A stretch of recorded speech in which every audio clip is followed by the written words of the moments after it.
সামনের থেকে তোমাদের দেখাই, তোমরা দেখো। তো এই স্কুটিটা তোমাদের কেমন লেগেছে অবশ্যই কমেন্টে জানিয়ে দেবে। সাইড থেকে দেখাচ্ছি, দেখো।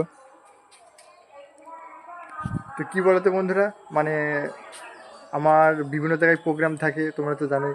তো একটা গাড়িরও দরকার ছিল বন্ধুরা। আমার বিভিন্ন জায়গায় প্রোগ্রাম থাকে, তো বাড়ি আসতে কখনো রাত হয়ে যায়, আর গাড়িও মানে পাওয়া যায় না। তো সেই চিন্তা ভাবনা করে বাবা এই গাড়িটা নিল। তো চলো তোমাদের আরেকটু দেখাচ্ছি, দেখে নাও।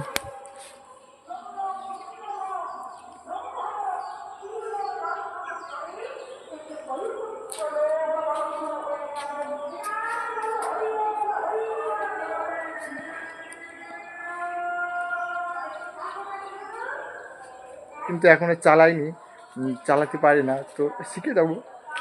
তো বন্ধুরা, ভিডিওটা কেমন লাগলো অবশ্যই কমেন্টে জানিয়ে দেবে। আর তোমরা কি ভ্লগ ভিডিও দেখতে চাও তা তোমরা কমেন্টে বলে দেবে।